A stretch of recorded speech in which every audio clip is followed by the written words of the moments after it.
Midnight. I'm Rod Sterling. You're listening to the Zero Hour. Suspense. I'm the Whistler. Yours truly, Johnny Dollar. Who is it? The Fat Man. Presents The Man Called X. The Mysterious Traveler. Another journey into the realm of the strange and terrifying. I hope you will enjoy the trip, that it will thrill you a little and chill you a little. So settle back, get a good grip on your nerves. Where are we going? You'll find out when we get there.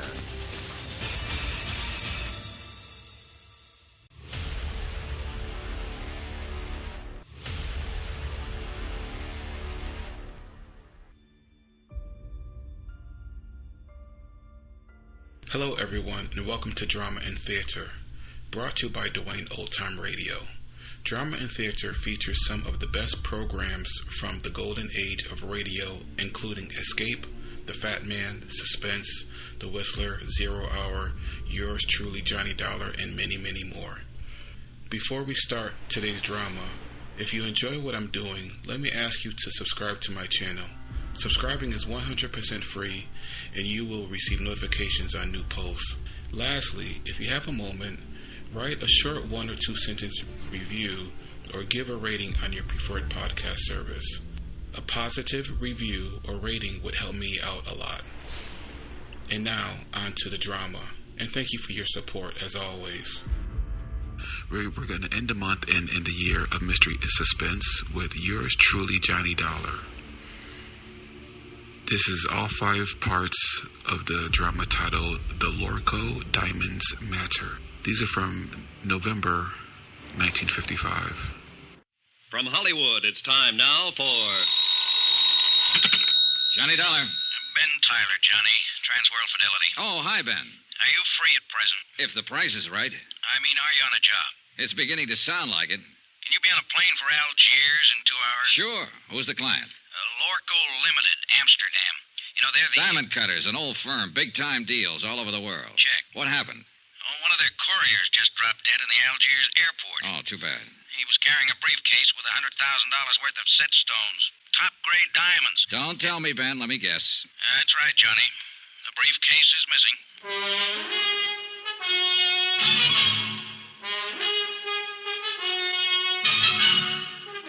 Tonight and every weekday night, Bob Bailey in the transcribed adventures of the man with the action-packed expense account, America's fabulous freelance insurance investigator. Yours truly, Johnny Dollar.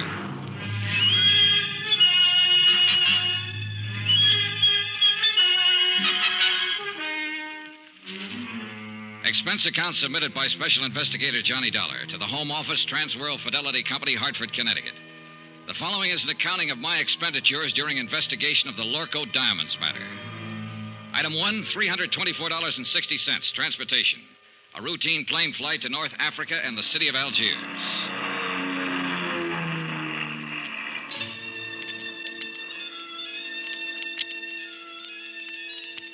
It was an easy trip, and I felt relaxed and comfortable. A feeling that was rudely terminated about 10 seconds after I got off the plane. You are Monsieur Dollar, are you not? Yeah, that's right. I am Inspector Marcus of the Algerian Customs Police. Oh, how are you, Inspector? Oh, quite well, monsieur, and vastly reassured now that you have arrived on the scene of the crime. Oh? You see, I have implicit faith in special investigators. I have encountered them in the past, so I have no doubt, but this little affair will prove most simple to you, monsieur. I see. I feel that in a mere matter of hours, voila, you will produce the guilty culprit like un lapin out of a chapeau. Inspector, I'm beginning to feel a cold wind from the north. That's odd for this time of year, isn't it? A mere passing breeze, monsieur. I shall now assume my official attitude. And that is? Extreme courtesy, complete cooperation, and the devoted service of my meager talents. On orders, you understand, from my superiors in Paris. And now, monsieur, if you will accompany me to my office. Delighted to. After you, Alphonse. My name is Pierre. Oh, sorry. Just a whimsy. Oh, yes, I know. I have heard the joke. Both jokes. Uh-huh. This way, monsieur. A man from the Lorko diamond firm is waiting for us, a special representative, so he informs me. And so, since you yourself are a special investigator, I could perceive a certain advantage in letting him give you the facts, as I believe you say it in the States. Tie our tails together, sit back, and watch the fur fly, is that it? Well, he is a trifle excitable, but your metaphor, however, escapes me. Oh, I doubt that, Inspector Marcus. In fact, I doubt if much of anything escapes you. You are too kind. Except, of course, $100,000 worth I of spoke diamonds. too hastily. Vanished, disappeared, right under your nose. But there were extenuating circumstances. Oh, I'll bet there were. Tell me something confidentially. Did your superiors in Paris really blow their tops? Monsieur Dollar, if I may borrow one of your more colorful expressions, they said I had probably goofed.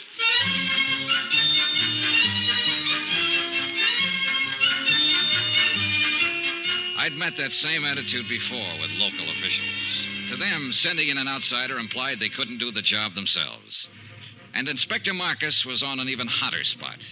The air terminal was a port of entry to Algeria, under his jurisdiction, Customs Police. As he said, he'd goofed. Maybe. It is a matter which hath entire past all apprehension. But he was right on I one know that thing. in London Hans this thing is Zeindorf, not have happened. the Lorko In Paris, representative, too, it was is not a have trifle happened. excitable. In Amsterdam, it is unthinkable such thing have happened like this. Even in your New York, mein Herr Dollar, it cannot have happened. But here, in Algiers... It have happened. Yeah, this beautiful diamond gone. All gone.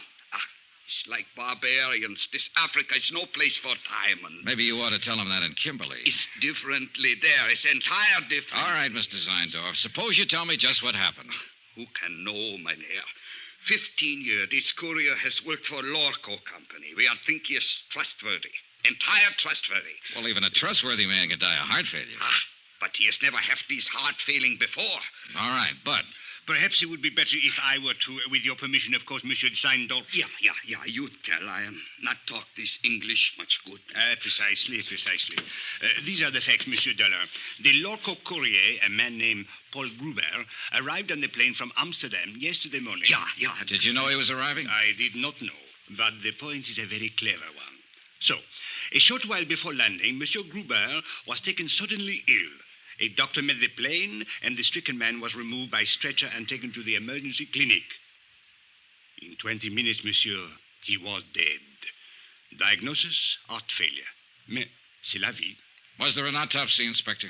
Another excellent point, Monsieur Dollar. Thank you. Do not mention it. An autopsy is being performed this afternoon. Good. So the courier died. And then the briefcase? It was delivered along with his other personal effects unopened to the customs property agent here at the airport. And his name, the property agent? André Jourdain. He was very busy at the moment, left the briefcase lying on his desk, intending at the first opportunity to register and place it in the vault. But the opportunity didn't come, is that it? Precisely. Only a few minutes later, I heard a gunshot. Monsieur, he was lying on the floor in a pool of blood. He had been struck on the head. The briefcase was gone. All gone. This beautiful diamond gone entire. Yeah. When did you find out what was in the briefcase, Inspector? Almost 2 hours later. I radioed the Lorko firm in Amsterdam, informing them of the death of their employee. They replied immediately and stated that the briefcase contained $100,000 worth of diamond set pieces. Works of art. Beautiful. One brooch, one necklace, 2 bracelets. Precisely. Yes. The jury was being flown here on approval for examination by a prospective buyer. Name of the buyer? The Countess Maria de Tolia. What do you know about her? Monsieur Dollar, if you had seen her, you would not ask. She is exquisite, lovely, chic, charming, spirited, full of the joie de vivre. And no doubt loaded with potatoes. With a woman like that, who would ever inquire? I would. Since it looks as though she might be the only person in Algiers who knew that $100,000 worth of jewelry was coming in on that plane. May we. But she could not have known that the courier was going to drop dead in the airport. A good point, Inspector. Merci, monsieur. What about that property agent, André Jourdain? Any chance of talking to him? But of course, if he is yet able to talk. Then I guess I'll... Talkings is not enough, mein Relax, Herr. Mr. Zeindorf. You're covered by insurance. Insurances is money. It's not my diamonds. Oh, well, if you don't want the money, you can always waive your claim. Wave my... Mein Herr Dollar, are you think that I am entire crazily? I talked to the plane crew who'd come in on the flight with the dying courier. I talked to Inspector Marcus's men, who'd been with him when he found the property agent lying on the floor of his office. I didn't expect much, and I got just that. But it didn't matter. I figured I may have had my man spotted already. The same old story. An ambitious and underpaid government agent opening a briefcase to register its contents and seeing the diamonds there for the taking. Hiding them quickly, then a fake slugging and firing a gun at a non-existent thief. Yeah, an old story. Expense account item 2, $3.40. Transportation into town and taxi fare to the Hospital of Our Lady of Sorrows. Inspector Marcus had phoned ahead to authorize my visit. One of the sisters led me down the corridor to the door of Andre Jardin's room. She motioned silently and then turned away. I stepped inside and closed the door. Monsieur? You're Andre Jardin? Mais oui, but yes. What do you want? My name is Johnny Dollar. I'm an insurance investigator. My company is the underwriter on the Lorko diamonds. Why have you come here? Well, to ask a couple of questions. Of course, if you'd like to consult an attorney before... I have nothing to conceal, monsieur. What do you wish to know? Just exactly what happened when that briefcase disappeared. I have told it already to Inspector Marcus. Yes, I know. So now would you mind telling it to me? But there is no... Bien. I was working at the files when someone entered my office. I turned around and saw a man standing there, pointing a gun at me. Ever seen him before? No, monsieur. What did he look like? Well, he was quite tall. Heavy-set? No, very thin, tall and thin. European, I believe. All right. What did he do? He ordered me to turn around, stepped up behind me, struck me with the gun. I fell against my desk. He grabbed the briefcase and ran to the door. You were still conscious? Oui, monsieur, but in terrible pain. I fumbled for my gun in the drawer of the desk and fired one shot. It is all I can remember. Uh-huh. You hadn't by any chance opened that briefcase? I had been too busy. And you didn't know what was in it? Not until they told me today. Andre, I wonder if you'd mind if I lifted a corner of that bandage and took a look at that wound on your head. If you are careful, it is very painful. Oh, sure, I'll be careful. Lie still now, please. It'll just take a second. I'll lift this edge and... I think I am lucky to be alive. Yeah, very lucky. Okay, thanks. It is nothing. Andre, do you happen to know the Countess d'Attolia? The Countess? Oh, monsieur, she is unquestionably... Yeah, I know. She's lovely, exquisite, charming, chic. Well, thanks for your cooperation, Andre. A pleasure, Monsieur Dollar. Take care of that head. It's the only one you've got. Oh, you Americans are so whimsical. Oh, yeah, we're all entire crazily. My pet theory was starting to limp. That slugging wasn't phony. It had taken 14 stitches to close the cut in Andre's head. Whoever hit him hadn't been kidding. They meant it for keeps. I walked down the corridor and stood waiting for the elevator, thinking it over, trying to figure it out. But no go. I needed more facts. And a moment later, I got more facts. Monsieur Dollar, I thought I would find you here. A clever piece of deduction, Inspector. Merci bien, monsieur. Don't mention it. What's on your mind? There should be something. Well, there's got to be some reason for that smug grin. What happened? Did the thief confess? Au contraire. I was on the point of asking what progress you were making on the case. You will be happy to hear none at all. Oh, that is too bad. Inspector. Extreme courtesy, complete cooperation, the devoted services of your meager talents. Remember? Touché. Actually, I came to tell you that I now have the report of the autopsy. The courier who died of heart failure. Only he did not die of heart failure, monsieur. Except, of course, in a very literal sense. Well, what did he die of? Poison. Well, that was the end of a good theory. The courier had started to get sick on the plane, so the robbery and the murder had been planned well in advance of his arrival. By somebody who'd known he was bringing in diamonds. And so far, only one person fit the bill.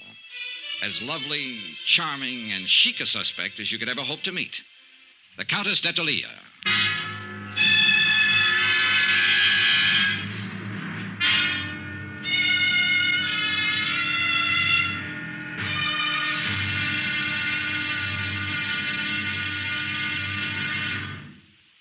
There'll be another intriguing episode in our story of the Lorko Diamonds matter tomorrow. Tomorrow, a lovely woman lies beautifully, and a sinister whisper drifts out of the Casbah. Join us, won't you? Yours truly, Johnny Dollar.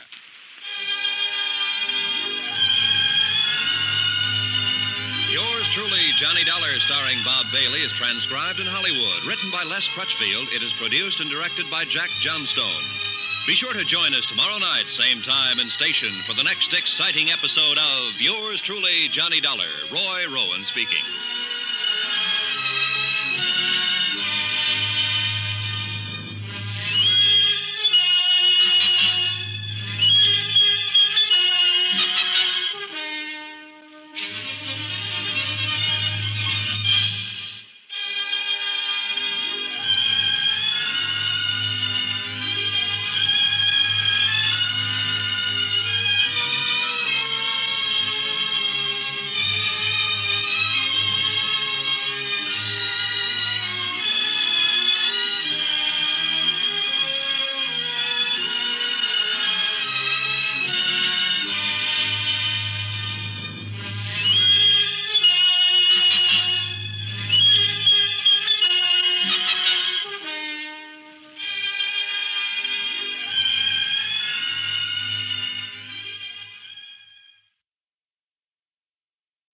From Hollywood, it's time now for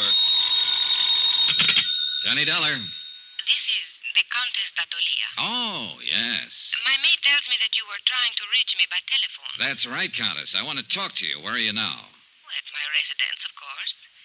Did you think I might come running immediately to your hotel, Mr. Dollar? Not after hearing your description. I'm seldom that lucky. What is it exactly that you wish to talk about? $100,000 worth of diamonds and a dead man. I'm a special investigator. I know who you are. I investigate before I call you. Wow, not only beautiful, but clever. This ought to be interesting. I'm afraid I don't entirely understand your flippancy. Then suppose I come over and explain it to you. Say around 8 o'clock? I'll make a definite effort to be here. You know something, Countess? I think it's about time somebody built a small fire right under that lovely little complacency of yours. I'll be there at 8 with matches.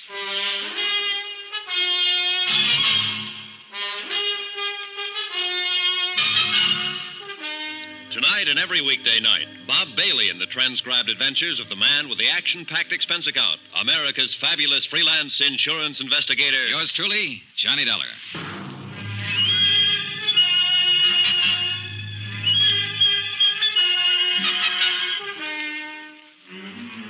From Special Investigator Johnny Dollar, location Algiers, North Africa, to the Home Office Transworld Fidelity Company, Hartford, Connecticut.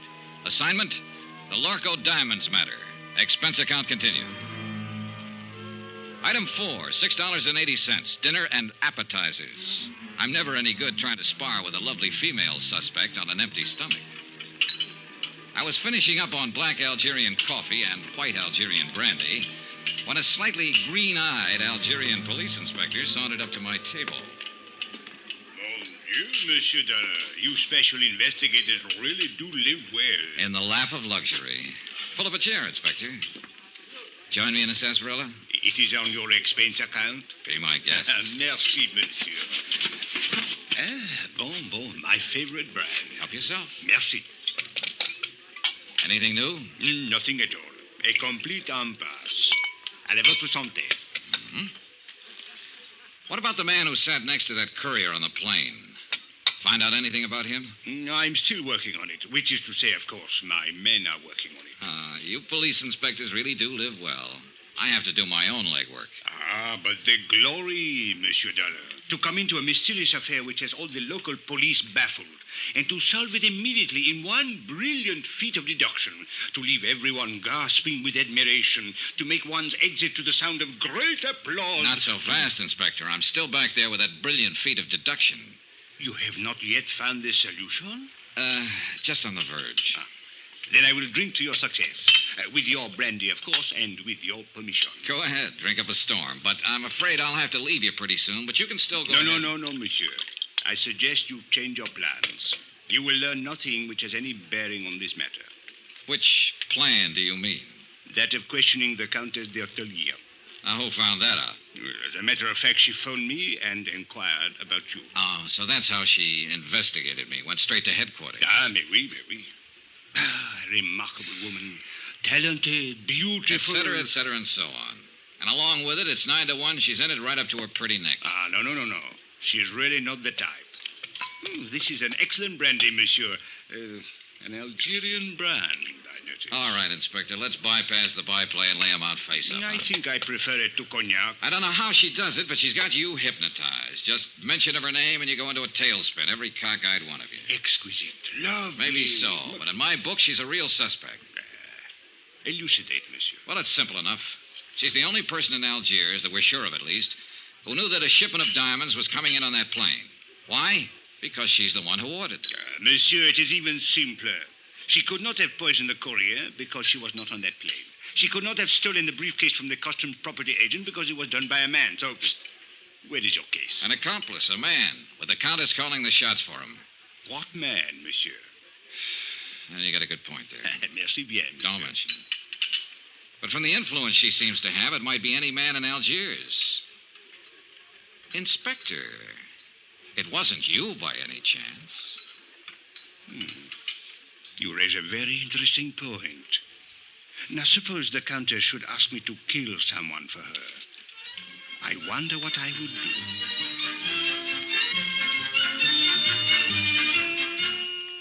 A page boy came into the dining room looking for me. I followed him out and took the phone call in the hotel lobby. It was the American consulate with some information I'd asked for them earlier. I hung up finally and looked at my watch. I was already late for my appointment with the Countess. So I walked out the door of the hotel and flagged a taxi to the apartment of the Countess d'Ortelia. She lived in the swank genteel Bois de Louet, a residential district favored by top government officials and wealthy French businessmen. But the building she lived in was a little frayed around the edges, and the maid she'd mentioned was nowhere in sight. The pieces were starting to fit together. Good evening, Mr. Dollar. Countess? Since you are here, won't you come in? Thanks. This way, please. I'm rather surprised that you came. I was really not expecting you. Yes, I know. Did Inspector Marcus find you? Look, suppose we get it straight right now. You seem to have a lot of influence with the inspector, and probably with his superiors, too, from what I hear. Sit down, Mr. Dollar. Thanks. Well, do we play cat and mouse for a while, or do you want to give up right now, hand them over, and, as they say, throw yourself on the mercy of the court? I would like a cigarette. You could always claim that you fell in with evil companions, or that a man led you astray. They're in the box there by your elbow. A tall, thin man, for instance, with his collar turned up and his hat pulled down, carrying a gun when last seen after slugging a customs agent at the Algiers airport. Mr. Dollar, are you opposed to smoking on moral grounds? No, but I'm opposed to murder. Have a cigarette? Thank you. Light? Is there any other way of smoking, then? Mr. Dollar, I expected you to come here and be annoying, but I didn't know you were going to be insulting as well. That's just my mean personality. You seem to be under the ridiculous impression that I actually had something to do with this crime. I think you had plenty to do with it. A sort of arch criminal, perhaps? Or what is it you call them in the States? Big shot? Oh, Countess, you're a scream. I'll bet that courier died laughing. If you have a reason for these opinions, or believe you have a reason, I think you'd better tell me about it. Otherwise, good night. Oh, I have more than one reason. In the first place, I'm not certain that anyone besides you even knew the diamonds were being sent here. Except for the Lorko company, of course, and they wouldn't be likely to advertise it. Mr. Dollar, all of my friends and most of my acquaintances have known for 3 weeks that I'd ordered that jewelry. Oh? Well, I have a copy here of a letter that was sent to you by registered airmail from the Lorko Company in Amsterdam a week ago today. According to post office records, you received it 2 days later. Remember it? Yes, I remember. It states the name, flight number, and time of arrival of that courier who was murdered. I said I remember. And it cautions you specifically not to give that information to anybody. So even if other people did know, you're the only one who knew the exact time the diamonds were coming in and exactly who was bringing them. All right. Perhaps I am at fault in a way. There was a cocktail party at the government club the same evening I got the letter. I forgot it for a moment and told someone about it. Who? Just a girl I happened to be talking to. What's her name? It doesn't matter. She was just stopping over on a world cruise. Anybody else hear you? I don't know. The place was packed. Government men, business people, Army, Navy officers. Anyone might have heard. Uh-huh. Was Inspector Marcus at the party by any chance? Yes, I spoke with him during the evening. Mr. Dollar, I'll admit I was wrong, but there is hardly grounds for... All right, let's get to point 3. The Countess Maria d'Atalia, Italian by birth, title inherited, old family. Goes back through one line, in fact, to Lucretia Borgia. I did not poison the courier. Your family estates were confiscated by Mussolini. Family migrated to Bizerte, and then to Lisbon for 3 years. You left them there and went on to London. Since the war, you've lived in Paris, on the Riviera, back to London, Mallorca, and finally here.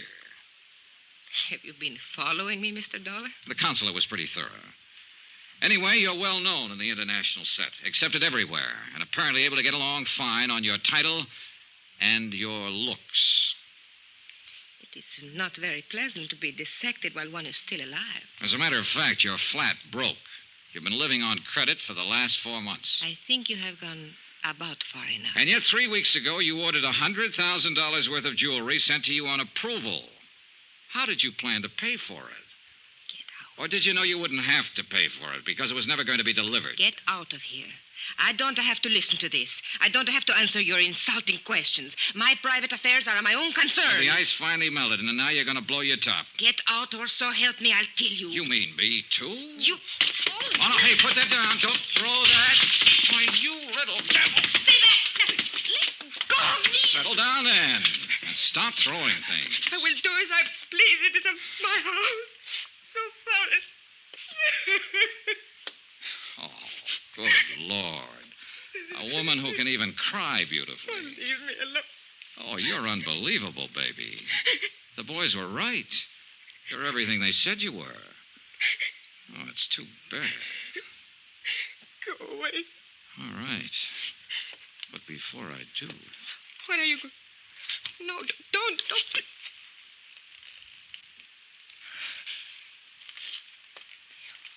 Why did you kiss me? It beats me. Just call it a sudden impulse. Then you have changed your mind? You don't really think I'm guilty? Oh, honey, I still think you're in this up to your ears. And I'll still bring you to trial if I can. And I still want to kiss you. You figure it out. Why figure, Johnny? I liked it, too. Oh, you ought to be locked up. If for no other reason, just to protect the guys who... What is it, Johnny? What are you going... That cigarette in the ashtray. Put it out fast. Get the windows open, all of them. Where's your kitchen? Back through the hall. Johnny, what are you going to do? Stay alive, if I can. It was gas fumes, one of the bottled gases they use for cooking in the higher-priced apartment districts. The concentration had been building up and finally seeped into the drawing room. If we'd lit another match, we'd have been blown to bits. The kitchen was dark, but I didn't dare snap a light switch. One spark would do it.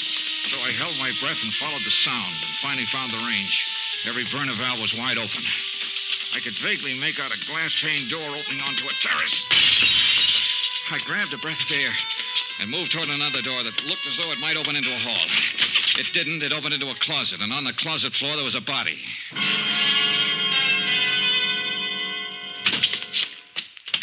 What happened, Johnny? Why did you go... Johnny, who's that? He's a man from the Lorko Company. Name is Zeindorf. Zeindorf? But where did you find him? Out there on the floor of a closet. But why? What was he doing here? You tell me. I don't understand it. He has no business here. What is wrong with him, Johnny? Well, right at the moment, he seems to be a little bit dead.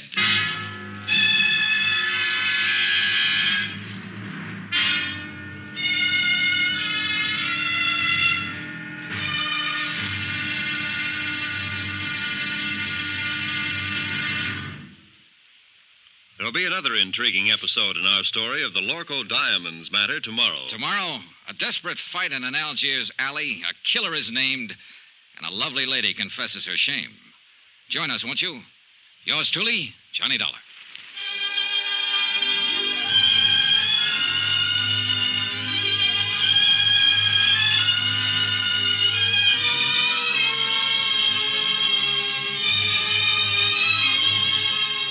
Yours truly, Johnny Dollar, starring Bob Bailey, is transcribed in Hollywood. Written by Les Crutchfield, it is produced and directed by Jack Johnstone.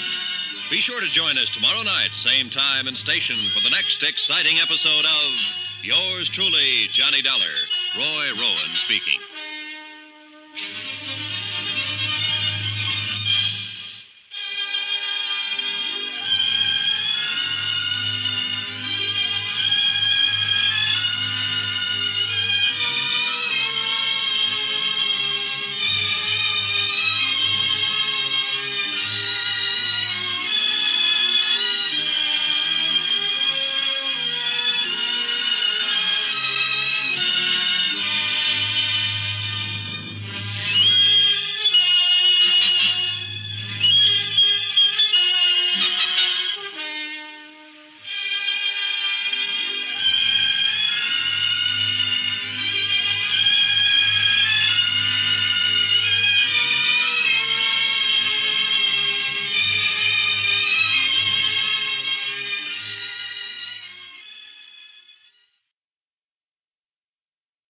From Hollywood, it's time now for Johnny Dollar. Hello? Who is it? Hello? Hello? Johnny, who is it? I don't know, Countess. Maybe they weren't expecting a man to answer, or at least not me. I would not know about that. What about this guy who was lying unconscious in your closet? Would you know anything about that? No, Johnny. I didn't think you would. I'll give him another shot of those smelling salts. I think he's coming too. Good. Maybe he'll know about some of these things. Yes, he will. Some of them. And of course he will tell you. I was hoping it would not be brought out. I did not want you to know. Murder is usually brought out sooner or later. Not murder, Johnny. It is not that simple.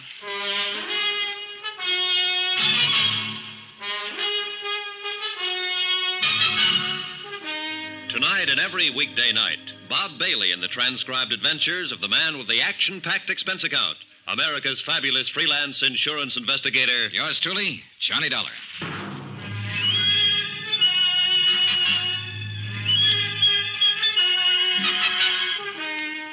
From Special Investigator Johnny Dollar, location Algiers, North Africa, to the Home Office Transworld Fidelity Company, Hartford, Connecticut. Assignment, the Lorko Diamonds matter. Expense account continued. Item 6, $9.30. Smelling salts and a bottle of scotch. The smelling salts were needed for a double-talking fellow named Zeindorf, who'd managed to get himself gassed half to death in a closet. A representative of your client who suffered the $100,000 loss, Lorko Diamonds of Amsterdam. The scotch was for me. Johnny, he does not like it. Should I go on holding them under his nose? Yeah, sure. Keep shoving them at him until he's strong enough to fight you off. That's how smelling salts work. A person has to come to in sheer self-defense. Nine, stop. It's more too plenty already. My nose is killed, dead, no more. Maybe you've been poking it into the wrong places. What were you doing in that closet, Mr. Zeindorf? It's nothing. I can tell you the entire thing in 2 words. Use more if you need them, but make it good. Nobody has found this beautiful diamond. Nobody has do anything. So I'm come looking for mine own self. In that closet?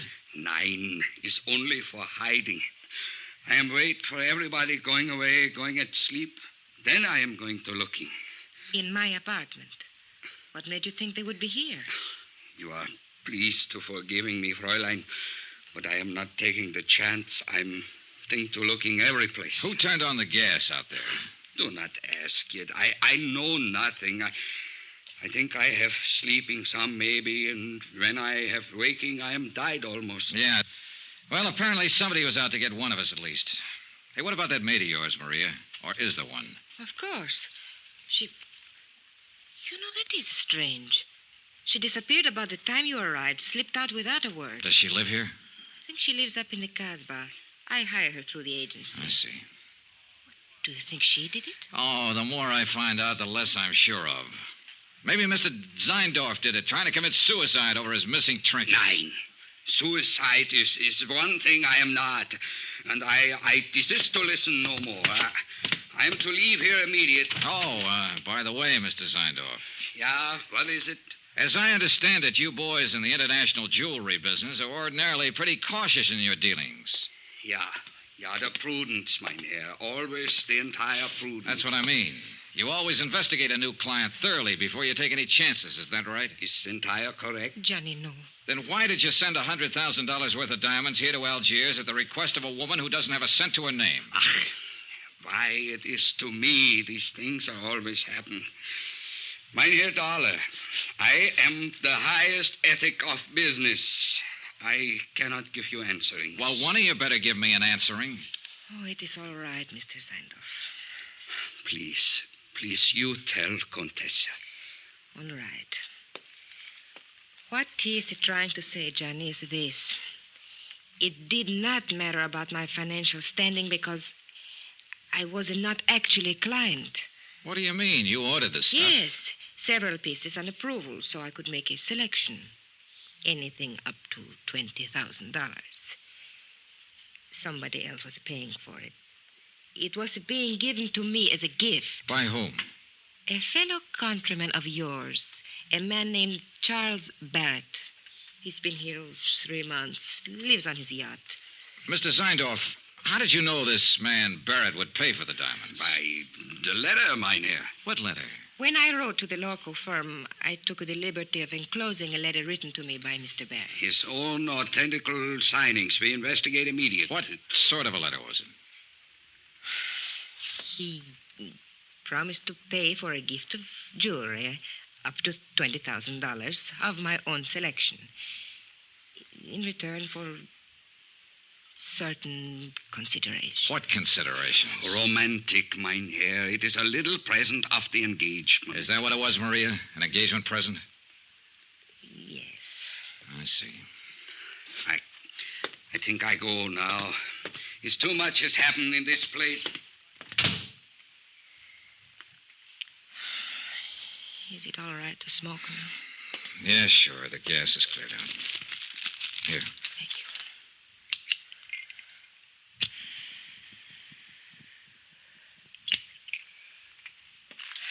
you. I wish you hadn't kissed me, Johnny. I thought you said you liked it. I did. That is why I wish you hadn't. Are you trying to say that... Oh, relax, Johnny. I am not a child. No, I have not fallen in love with you any more than you have with me. But I could, very easily. What about this man Barrett? What's he like? Oh, an overbearing, spoiled, middle-aged little boy. The price sounds kind of high. What else is there? Ever think of working? Where? At what? In Italy, yes. But you know what's open there for an impoverished countess. Yeah, I know. And I suppose you can't get a work permit anywhere else, is that it? Oh, forget it, Johnny. All I know how to do is be highly ornamental, say the right things to the right people, do the right things at the right time, and eat by stealing caviar at cocktail parties. You go hungry a lot that way. Yeah, I guess it's rough.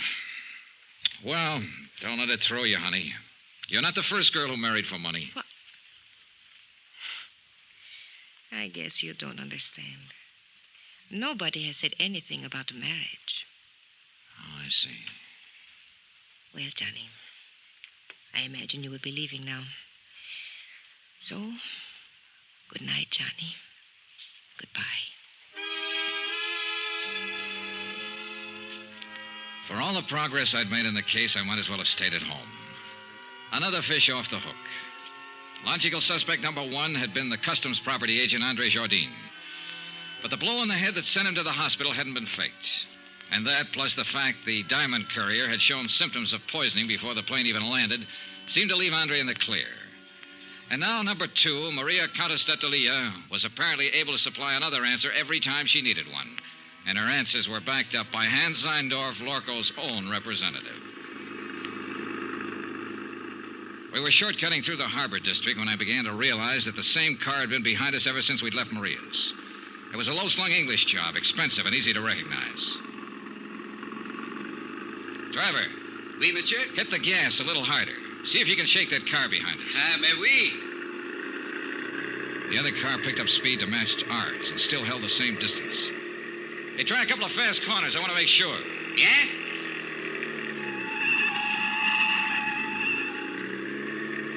The next place where the street narrows down. Stop fast. Swing crosswise. Block off the road. I want to stop that guy and have a talk with him. Hey, you understand what I mean? Mais oui, monsieur. Just like in the movies. Yeah, well, something like that. Hey, there's a place coming up. Let's have a go at it. You do not worry. I will do it good. Yeah, I only hope we've seen the same movies. Now, monsieur. I was out of the cab fast and running back down the street. The other driver had jammed on his brakes and finally skidded to a stop against the curb. I reached for the handle, jerked the door open, and the man inside came out swinging. A big man, little on the beefy side, but plenty tough. I didn't know him, never seen him before. He fought silently and fought hard, but he was a sucker for a lift. I knelt down on the pavement and started to go through his pockets. I hadn't even noticed the other car pull up. Nom de chien, Monsieur Dollar. Huh? Do you merely plan to rob him, or do you also intend to cook him and eat him? Oh, you really get around, Inspector. A policeman must socialize, monsieur. It broadens the outlook. Come, we walk. My chauffeur will take care of reviving your victim. Do you happen to know the victim? May we? He's Monsieur Charles K. Barrett of Chicago. Maria's ex-boyfriend. Something of the sort, I believe. How did you happen to get here so conveniently? Oh, I was following you. Farther back, of course. Then why didn't you pitch in when the fight started? And spoil such a remarkable display of fisticuffs? Okay. It is true the footwork was mediocre, but the verve, the enthusiasm, the violence, superb, monsieur. I can't quite figure you, Inspector. Well, sometime we must talk about it. Monsieur, you will be most happy to know that we have identified the person who occupied the plane seat next to the Diamond Courier. Oh? They shared a bottle of wine during the flight. Undoubtedly, that is how the poison was administered. And who is the person? A man named Bobo. Bobo? Oui. He is well known in the Casbah. He is a thief, smuggler, dope peddler, and it is said he can be hired as a killer. Have you picked him up yet? Well, I have not tried to. Why not? Why not? Monsieur, in the Casbah, at the sight of a uniform, everyone vanishes, like rabbits in their holes. The Casbah, huh? Another thing. The property agent who was struck on the head, André Jourdain, he has disappeared from the hospital. Disappeared? How? His window was open. The room was upset. It was very odd. Yeah. Look, Inspector, I think I'll get on back to the hotel and get some sleep. As you wish. Yeah, I'll talk to you tomorrow. Oh, there is one more thing, Monsieur Dollar. Huh? I think perhaps I should warn you of something in the event you should call again on the Comtesse. Warn me of what? Well, 2 days ago, I installed a dictaphone in her apartment. You what? I must admit I found your conversation this evening most entertaining. Inspector, you are a rat. Oh, please do not concern yourself in the least. I am the soul of discretion. Maybe. Monsieur, I am a Frenchman.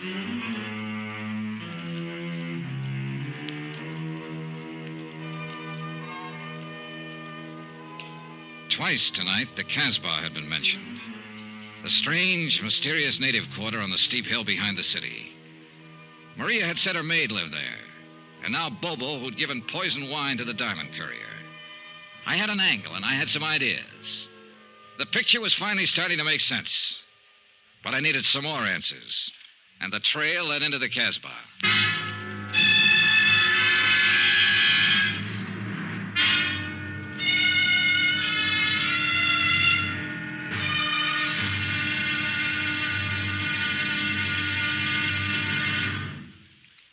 There'll be another intriguing episode in our story of the Lorko Diamonds matter tomorrow. Tomorrow, a bungling fool, a tightening net, and a violent death in a crooked alley of the Casbah. Join us, won't you? Yours truly, Johnny Dollar.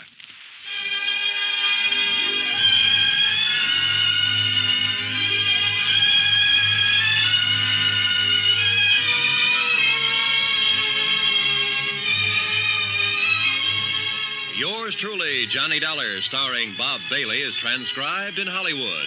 Written by Les Crutchfield, it is produced and directed by Jack Johnstone. Be sure to join us tomorrow night, same time and station, for the next exciting episode of Yours truly, Johnny Dollar.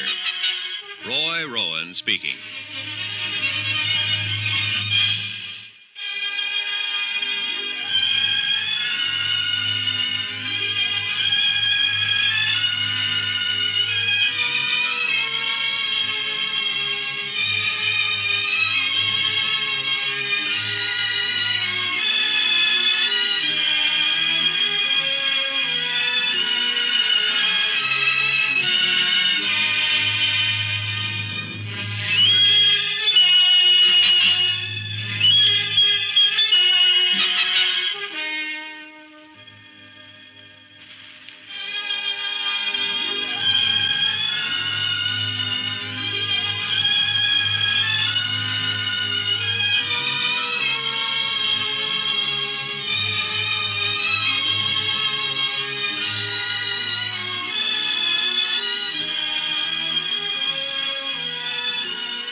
From Hollywood, it's time now for Johnny Dollar.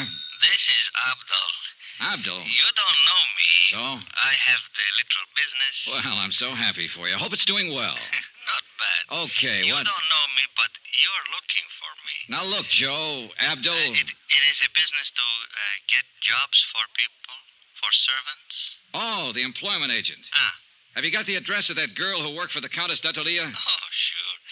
You're very lucky. She's very pretty. You've got the wrong idea, Abdul. I just want to talk to her. Sure. Where does she live? For $20, I will remember. I'll give you 10. No, she's worth more. Look, knock it off. I gotta find her and talk to her fast while I'm still alive. And while she is.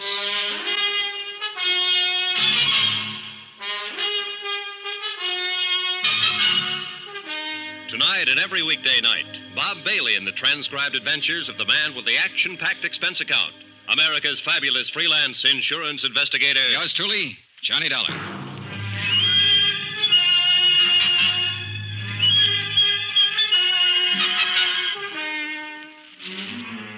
From Special Investigator Johnny Dollar, location Algiers, North Africa, to the Home Office Transworld Fidelity Company, Hartford, Connecticut. Assignment, the Lorko Diamonds matter. $100,000 worth missing. Expense account continued. Item 9, $15 even. Gratuity, tip, gift, bonus. Why kid about it? It was a bribe. To a man named Abdul for the address of a girl named Chada. An address up in the native quarter, the Casbah. But the idea wasn't romance, no matter what Abdul thought. 4 hours earlier, in the Countess d'Attolia's apartment, somebody had turned on the gas and tried to kill one or both of us. It was 9 to 1 that the somebody was Chada the servant. I wanted to ask her why. I'd put my coat on and was just on the point of leaving my hotel. I slipped a gun into my side pocket and moved over to the door. Yeah, who is it? Charlie Barrett. The guy you beat the daylights out of a couple hours ago, you know what I mean? No hard feelings, Dal. I just want to talk it over.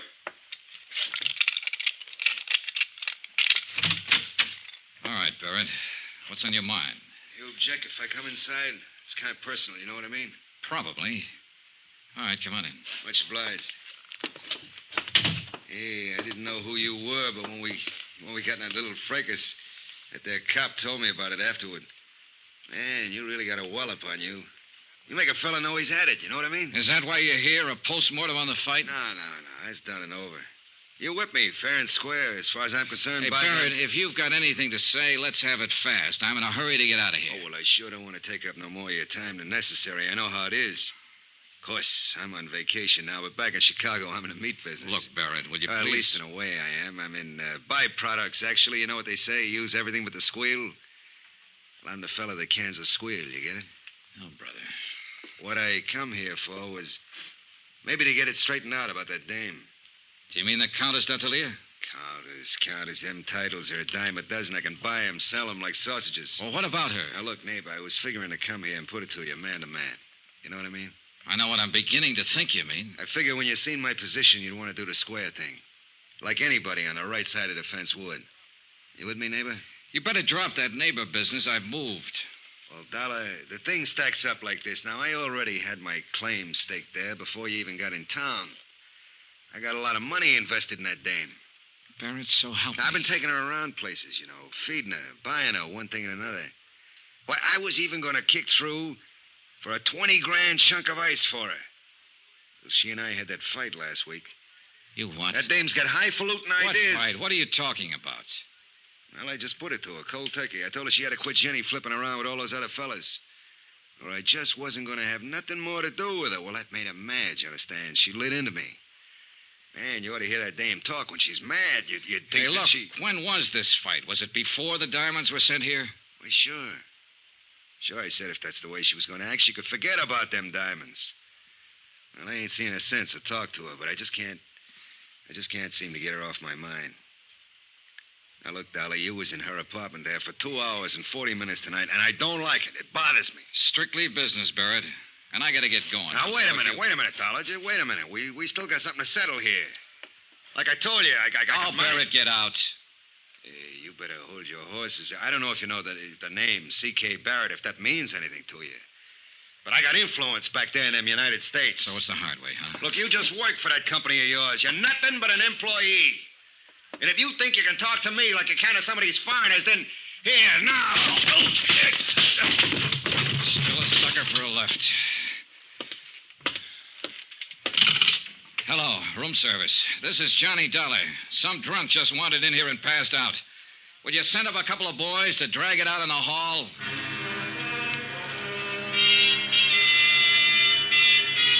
Expense account item 10, $5.30. A tip to the bellboys and taxi fare to the Casbah.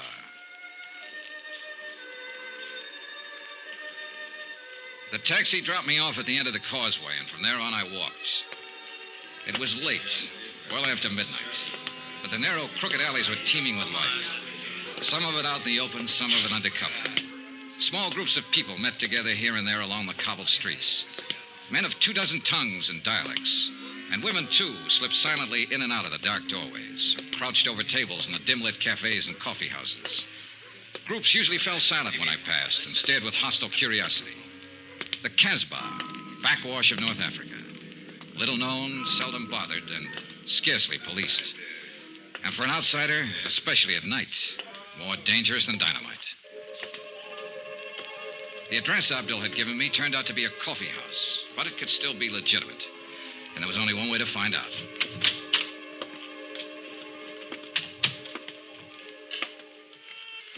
What do you want? I want to see Chata. What for? Private reasons. Chata's not here. Where can I find her? Take a seat. Table in the corner. Maybe she come. I took the seat, ordered coffee, and waited. A wrinkled old Arab squatted on a rug in the middle of the room and played strange, weird melodies. Gradually, the other patrons went back to their conversations, ignoring me completely. In fact, pointedly. 20 minutes passed. The girl didn't show. You will, of course, not object, monsieur, if I take the liberty of joining you?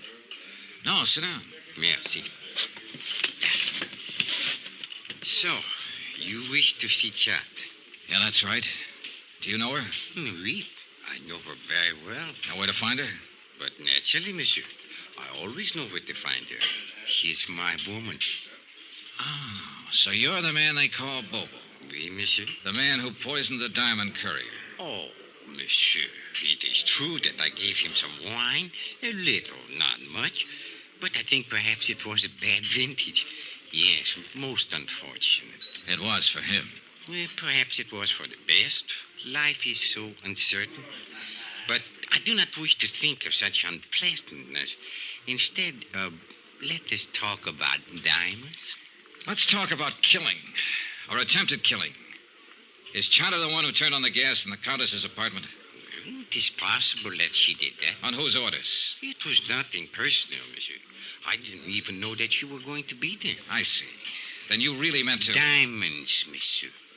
That's enough of this foolish talk of killing. All right. All right, what about the diamonds? You were sent here by the company that has insured them. Is that not correct? Yeah, that's right. And this company would like very much to recover these diamonds? That's why I'm here. C'est bien. Now, I'm told that this company sometimes give large rewards. Agree to an arrangement of a sort? Make a deal, you mean? With no questions asked. Yes, exactly. Now, is this thing true, monsieur? Is it possible that you would... Do you have the diamonds, Bobo? Well, let us say that I'm able to direct you to their location. You could almost call that a confession. What does it matter, so long as we are in the Casbah? Oh, yeah, sure. I imagine you have been spotted all over the place. At least 30, right in this room. I am in no danger here, monsieur. Tell me something. You didn't pull off this job by yourself. Who else was in on it? I only wish to talk about the diamonds. Well, can we come to an arrangement? Bobo, I don't make deals with murderers. It is better that you do not use such words, monsieur. It's true, though, isn't it? That is not the question. It is only that I resent the insulting way Bobo! which you... Bobo, gendarme! Why you coming here? Bobo! Wait. Did you arrange for the police to come here, monsieur? I'm as surprised as you are, Bobo. Consider this matter of the deal. We will talk more at some other time, eh? Allez, The patrons rushed for the doors, and in 1 minute flat, the coffee house was empty. Even the owner was gone. I was the only one left. 3 minutes later, the inspector, with a flying squad of 20 men, came bursting in from the street.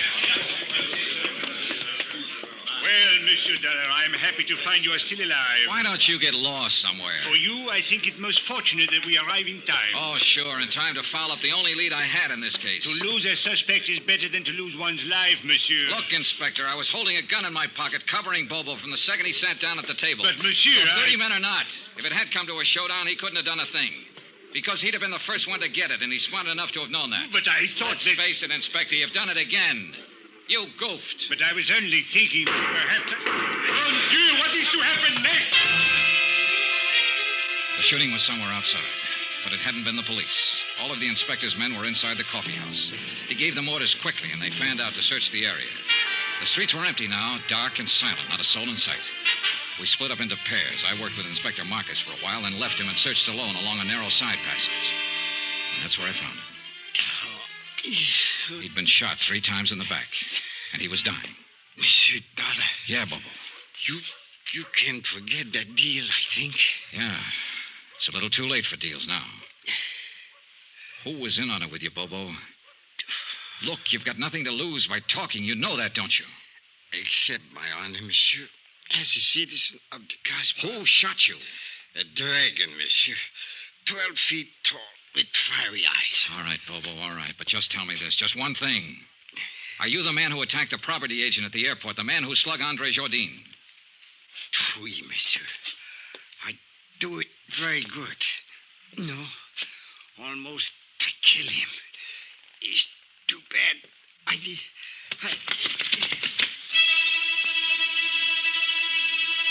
A minute or two later, Inspector Marcus came up, and we stood there looking down at the dead man lying on the stones of the alley. He was a short man, stockily built, with wide shoulders and a deep chest. It was the body of a man of action, of accomplishment. But he'd chosen to be a smuggler, dope peddler, thief, and killer. And now he had become the victim of another killer. Did he say anything, monsieur? Was he able to talk? Yeah, enough. Eh? What is it you mean, monsieur? Do you know who is guilty of this? Yeah, that's right, Inspector. I know the whole story now. The whole filthy, rotten story.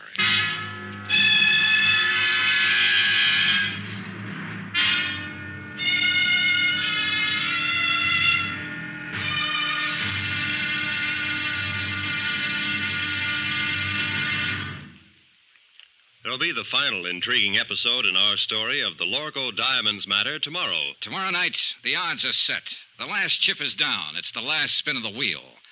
And death is the croupier. Join us, won't you?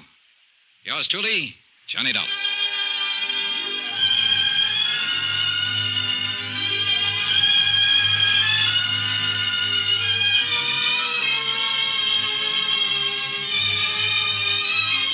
Yours truly, Johnny Dollar, starring Bob Bailey, is transcribed in Hollywood. Written by Les Crutchfield, it is produced and directed by Jack Johnstone.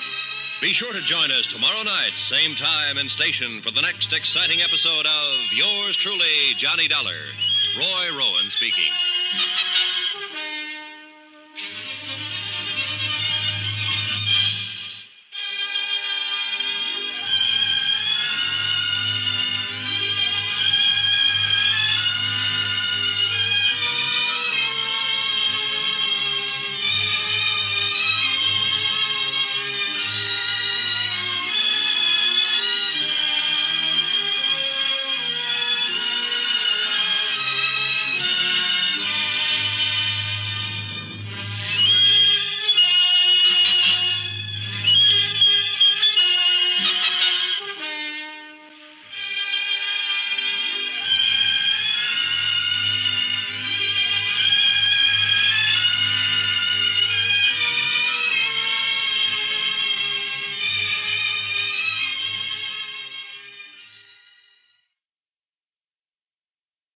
From Hollywood, it's time now for Johnny Dollar. Johnny, this is Maria. Maria?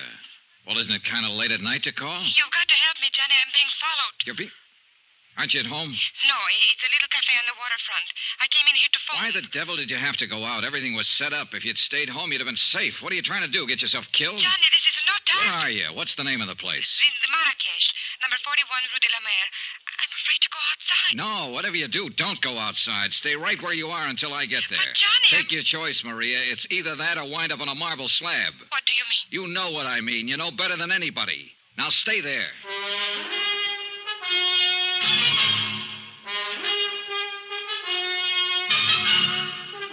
Tonight and every weekday night, Bob Bailey in the transcribed adventures of the man with the action-packed expense account, America's fabulous freelance insurance investigator. Yours truly, Johnny Dollar.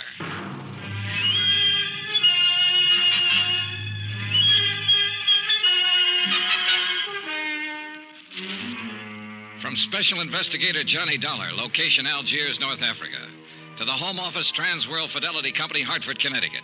Assignment, the Lorko Diamonds matter. $100,000 in jewels stolen and a murder. Expense account continued.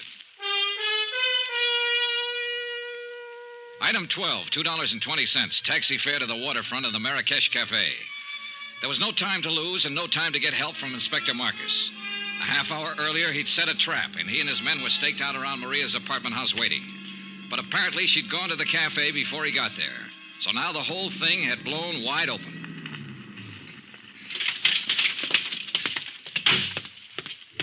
The Rue de la Mer was a dead-end street close to the water, deserted at this hour of night. A couple of dim street lights and a light over the door of the Marrakesh Cafe. Everything else was in darkness. There was no movement, no sign of life. Over here, Johnny. Oh, thank heaven you got here. No trouble so far. Huh? No. Except with that sailor over there. He finally passed out. Oh, you're probably used to that kind of trouble. Cigarette? Yes, thank you. Now, what were you doing down here at this time of night? I was visiting a friend. Is that the friend's car parked out at the curb? Yes. Charlie Barrett, huh? The meat packer from Chicago who was going to give you the Lorko diamonds. Well, I figured he'd got over his mad spell. How did you know about it? He told me just before I knocked him out for the second time tonight. He said you two had a fight over a week ago, and that he told you he wasn't buying any diamonds after all. Well, it was just... For a while, I thought I had you tagged again. I wondered why you hadn't canceled the order when you'd been told he wasn't going to pay for the stuff. Johnny, it was just a talk. I knew he would come around. Yeah, well, that's about the way I figured it. Another explanation. So I let you off the hook again. Why, Johnny? Why have you been trying so hard? Trying what? To find some way of involving me in this. Well, the facts just seemed to turn up. I wasn't trying to find them. It made a big difference, didn't it? Learning about Mr. Barrett. Learning what about him? That I was accepting a $20,000 gift from him. Why should it? Your life's your own. It did, though. Before that, you were... Well, seemed to be interested. Sure. You're a very beautiful woman. And that's all it was? What more did you want? All right, Johnny. Forget it. I don't blame you. Hey, tell me something. What about Barrett? Now that you've kissed and made up, is the engagement back on again? I haven't decided yet, Johnny. Well, come on. Let's get out of here. I'll take you home. Do you think it's safe? There was no sign of anybody around when I came in. Whoever it was probably got scared off. Oh, I was scared to death. When I saw the lights of the cafe, I jammed on the brakes and ran for the door. The other car was right behind me. Get a look at the driver? No. How'd you get hold of Barrett's car? Borrow it? He gave it to me. Not a bad night's work. It's a good car. Get in. You really play rough, don't you, Johnny? Sometimes. It depends on... Get down, quick, back of the car. It came from across the street. It's pitch black over there. What are you going to do? Look, Maria, you're safe as long as you're back of the car here. What about you? I can't get a shot from here. I'm pinned down. I'm going to make a run for that stone curb. Try to draw a shot and see where the flash comes from. Be careful, Johnny. Oh, don't worry, kid. I'm the carefulest guy you ever saw. All right, now sit tight. Here goes. Are you all right, Johnny? Yeah, I think I got him spotted. Let's see just how close I get. There's somebody running away. Yeah, so do I. Now, where the devil? Why don't they get some streetlights down there? That car that's starting up. Yeah, I see it. They're getting away. One lucky shot might... Give me your keys. Wait here. I'm going after No, him. no, I'm going with you. Then pile in. Hurry up. Let's go. A few blocks away, I picked up the taillights of the other car and poured on the gas to keep hanging on. We roared through the empty streets along the waterfront, then swung into the coast road and headed out of the city. The model I was driving had been built for road racing, and barring accidents, I didn't figure the car ahead had much chance of shaking me. It was a narrow, winding road following the rocky edge of the headlands, and the curves were sharp and dangerous, especially at the speed we were traveling. Finally, it happened. The car ahead roared up a steep grade and missed the curve at the top. It rolled over and over, the headlights cutting crazy patterns in the blackness as it plunged down towards the beach. I finally braked to a stop about 30 yards from the wreck, jumped out and started toward it, and just then... the gas tank caught and burst, and the car exploded into a tower of flames. I caught a glimpse of the driver, pinned in the wreck. Then the fire took over and covered him. And I knew one thing was certain. He'd had it.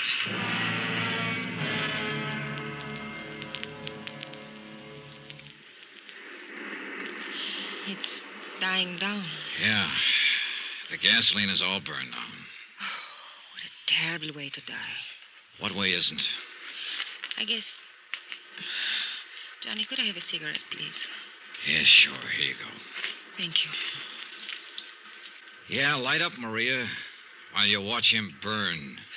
What a horrible thing to say. It's quite a relief, though, isn't it, knowing you're safe now? Well, of course it's a relief when someone has just tried to kill you and now you know that they... That's true, but it's not what I meant. I don't think I understand you. What I meant was you're safe because now he won't be able to talk. Able to... Who won't be able? Do you mean you know who's in that car? Of course, and so do you. It's the customs property agent, Andre Jardine. Andre? Sure. Who else would have any reason to kill you, since he was the only one left after... Oh, I guess you haven't heard about it yet. Bobo's dead, too. What?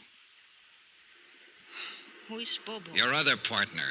Andre shot him in the back earlier tonight up in the Casbah. So you're doubly safe now, Maria. They're both dead. And for everything else, you've got an explanation. With just one exception. I don't even know what you're talking about. Oh, now, don't be modest. Actually, it was quite a scheme, whether you thought it up or Andre did. You are out of your mind. The idea was to make sure the diamond courier died, either on the plane or at least before he got through customs. That way, the courier's briefcase would be sent to Andre's office. Then Bobo was to help Andre fake the stick-up. But Bobo turned out to be a tough cookie. This may be true, Instead of sticking to plan, he decided to go for broke.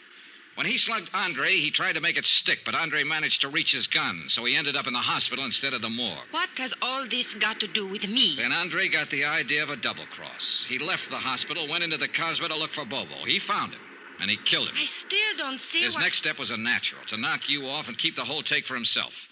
We expected it, and we were ready for him. Inspector Marcus is staked out right now at your apartment house, waiting for Andre to show up. We didn't know you'd already gone out earlier. Well, all of this may be true, Johnny. But why do you insist on trying to fit me into the picture? Because that's where you belong. I mentioned the fact that you'd been able to come up with an explanation every time you needed it, with just one exception. What exception? Both Andre and Bobo have tried to kill you this evening. Why? Unless you were in on this thing, what reason would they have? Well, I don't know. Of course. Why should I know? I don't know why they tried to kill me, Johnny. Oh, a good answer, Maria. And it'll probably work. Yeah, you figured that one out fast. I don't know what you mean. No, caution. Well... Who has the diamonds? I will before morning. Johnny, why couldn't you... Knock it off, kid. You got the wrong guy. It won't work with me. It could. Sure, I know. You're beautiful, charming, lovely. And you're rotten. Rotten right to the core. What are you doing, Johnny? Going back to town. Well, wait for me. Goodbye, Maria. Johnny, wait! Johnny!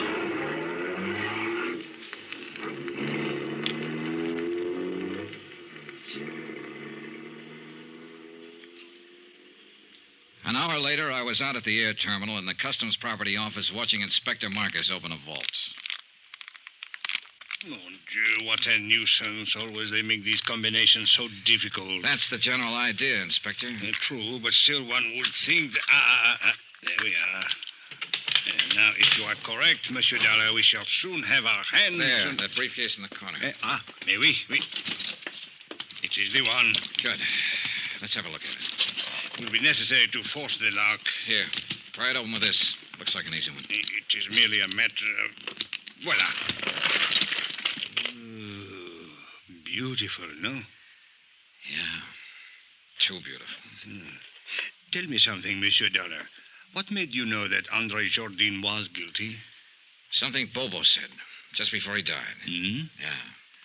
He confessed he was the man who had slugged Andre. But Andre had described his assailant as tall and thin. Bobo was short with a stocky build. Andre had lied. And all this time, the diamonds were right here in this vault to which Andre, as property agent, had access. Can you think of a safer place? Hey, Inspector, what about Maria D'Attoria? Well, I am inclined to agree with you, Monsieur Dollar, but, well... Yeah, I know. Nothing but suspicion. Precisely. If I were to file charges and bring her to trial on such evidence as this, well, she would cry a little, perhaps, and look very beautiful. And, monsieur, the court would hang me, not her. Yeah, you're right. You could never make it stick. C'est la vie.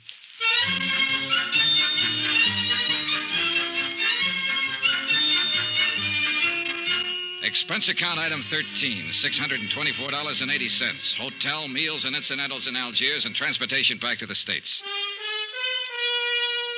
Expense account total, $1,214.60. End of expense account. End of report. Remarks? Social item. To be circulated widely. The Countess Maria D'Attoria was married yesterday to C.K. Barrett, a big tycoon in the meat business. The happy couple will make their home in Chicago. All companies in that area who may be asked to underwrite insurance on the life of C.K. Barrett don't. Yours truly, Johnny Dollar.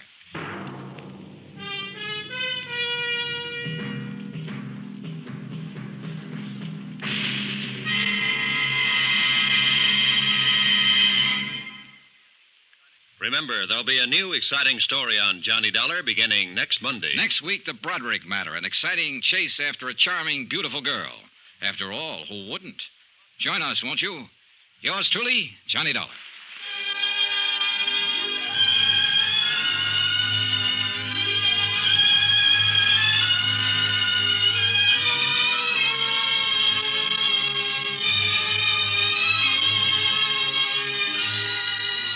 Yours truly, Johnny Dollar, starring Bob Bailey, is transcribed in Hollywood. Written by Les Crutchfield, it is produced and directed by Jack Johnstone. Heard in this week's cast were Lillian Bayef, Jack Moyles, Victor Perrin, C.K. Barrett, Lawrence Dobkin, Forrest Lewis, and Jay Novello. Musical supervision by Amerigo Marino. Be sure to join us on Monday night, same time and station, for another exciting story of yours truly, Johnny Dollar. Roy Rowan speaking.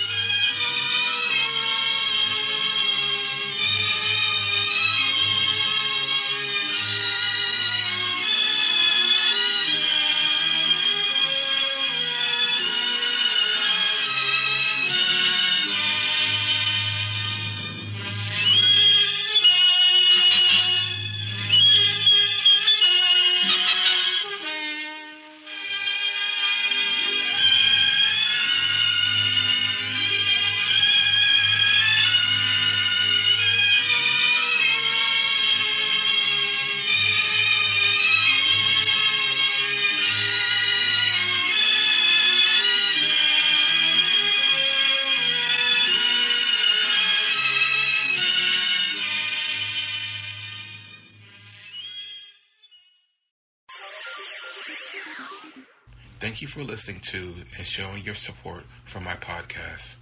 If you would like to receive notifications of when new episodes are posted, please subscribe to my channel.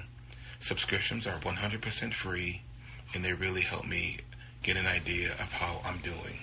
Well, hope you enjoyed, and until next time, stay safe, wish you well, and as always, peace.